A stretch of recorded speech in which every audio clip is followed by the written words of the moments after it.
So I first met Shan after a hockey game that I played in, and I was introduced through her brother-in-law, and we hung out in the parking lot when I was around all my hockey buddies drinking beer, and I didn't say one word to her. I got too nervous. I knew she was coming, and yeah, so I was gonna introduce myself to her and try to talk it up, and got nervous and ended up doing nothing.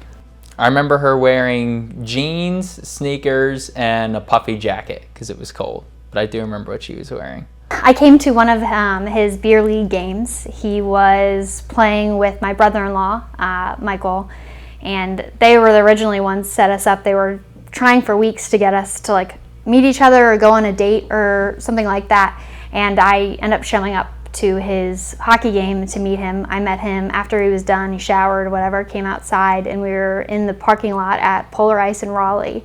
And like he said like 2 words to me. He was like, "Hey," and then kind of nothing else. Didn't say anything else. I stood there for a couple hours, and then like we just went home, and then just kind of waited another week or so, and then they went to a NHL game for the Carolina Hurricanes, and then he texted me again trying to set up an actual first date.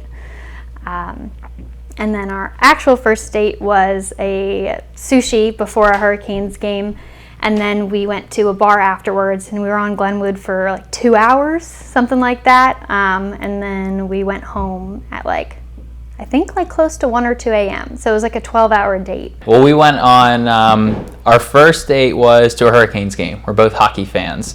So after, we were both at a game one night separately, and her brother-in-law and sister were like, "You need to text Shannon." I was like, I don't know what to say. So I finally mustered up the courage to text her, and I texted her. We went on a date. I think within a week. It was a few days after I texted her. We talked a little bit, and we went to sushi, went to a Canes game, and then hung out after for hours. We had very long 9-10 hour dates in the beginning. I would legitimately pick her up at 3-4 in the afternoon, and we wouldn't get done until 1 or 2 in the morning because I didn't want the date to end. So we just kept the night going, and we did that for our first, I want to say 7 or 8 dates. Were just very long of us running all around Raleigh, doing whatever. In our first beginning dating, within I think the first 3 months, we were going on dates every weekend, maybe sometimes during the week.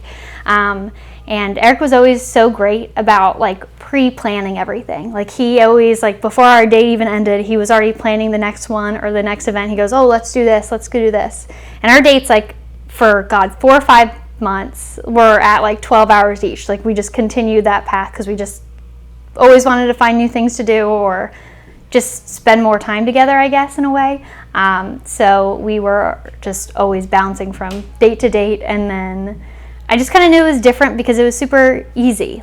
I never got awkward, or there wasn't ever breaks of silence. We spent 12 hours together, and we still were good at the end, and then we were still planning the next dates over and over again. So I felt that was different. I was I never could spend this much time with somebody and still want to see them the next week or get tired or want to go home. I wouldn't say there was really one moment in particular that I had an epiphany, but it just gradually and organically grew into a serious relationship. There was one trip though, we went, I think it was the first year we went to the mountains together, and when we got back I was just like, "Man, I really love you, Shan." And yeah, she really liked that. So I guess that could be the turning point, but it just kind of kept growing on its own. There was no questions. There was no I knew when. I just kind of always had a feeling it was different. There was no exact moment where it was "Oh, he's the one." I just felt super comfortable, step after step after step. We were always doing things together. We were never it was never dull. There was obviously times where it was calm and there was not much going on, but then we were always together. We loved spending time together, doing activities.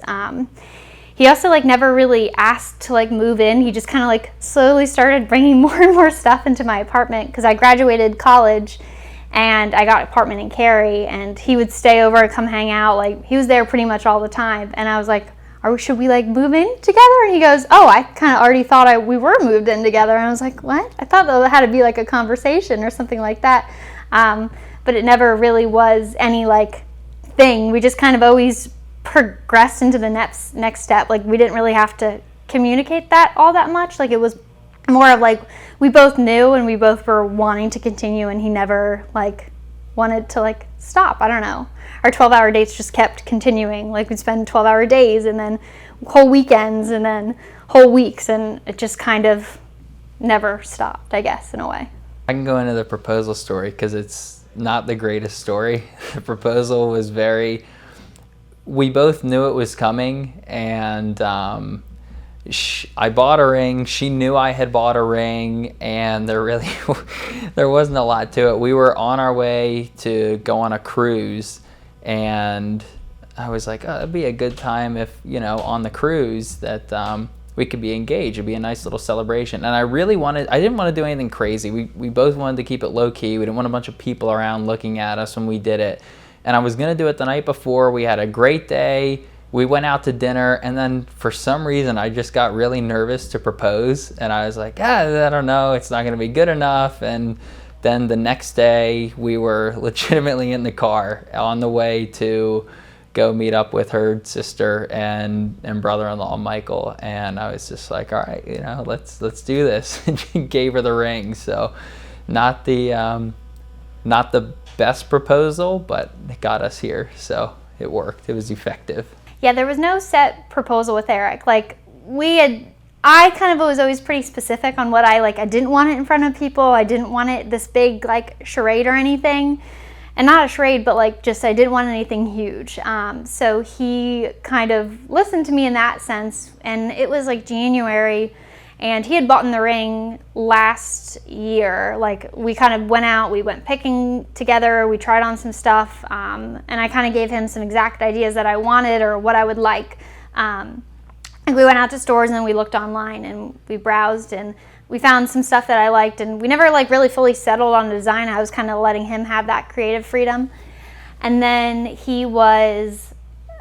we were going on a cruise with my sister and brother-in-law, like the guy he plays hockey with, just us four. And right before the cruise, I kind of had a feeling like the night before, and then he didn't end up doing it. And later on I found out he was going to do it that night, but then got all nervous. But literally right before we were leaving to go to the cruise and get dropped off at the airport, we were in the truck driving. He's like, I should propose. And he goes, that'd be great to like have a ring and we can go on a cruise and enjoy it. And so he like quickly turned around, got the ring. We ended up being late to the airport, but on the way to the airport he proposed.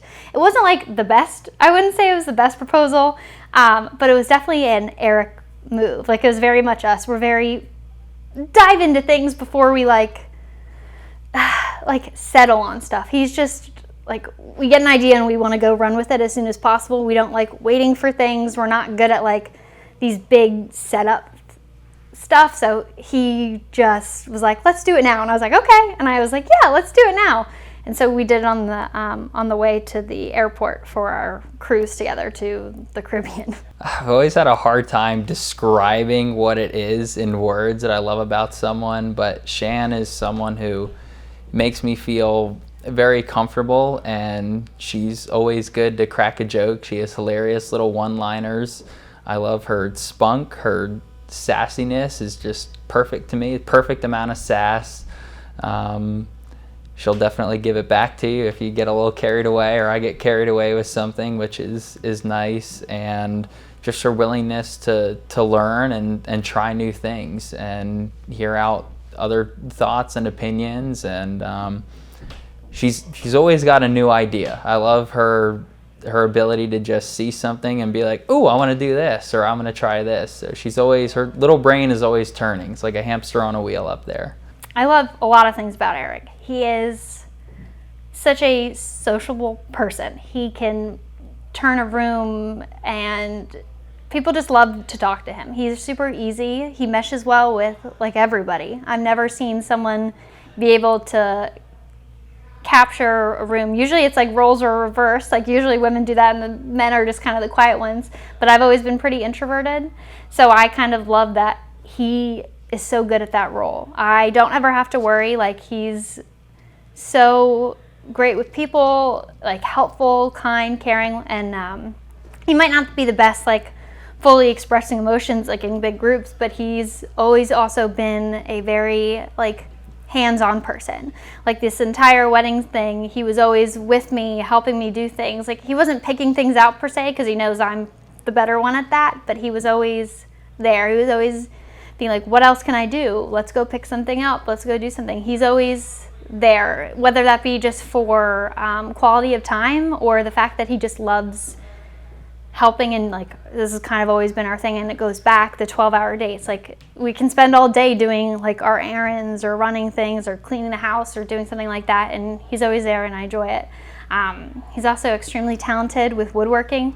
Like our house is filled with like shelves and tables that he's built. Like if you give him something, he can figure it out in 2 seconds. He's super driven. He built his own business, and he's built it up so much that it's like completely different than when he started. Today, I'm super excited to marry him. Not much is going to change, obviously, because we live together. We have the house. We do all the things. But I'm looking forward to like kids that are just like him. He's like, I don't know. They always say marry somebody that you know that you would be proud if they were your kids, or like if that person turned out exactly how they were as kids, would you want to be with that person? And I like, that's 100% yes. Like he's just an all-around great guy. He's great with kids. He's always been there. He's awesome as a person, and I just love him. So I'm super excited. I am very excited to get married in just a couple of hours here and see where life takes us. Probably have, we might start with a dog. I'm not sure. I don't really want a dog. She wants a dog. But I think children are definitely in the future, and yeah, just keep doing the things that we do now that's brought us to this point and keeps us happy. So it's all about the little things with us. I'm super excited to marry you, Eric. I can't wait to see you at the altar. I love you, Shannon, and I'm excited to spend the rest of my life with you.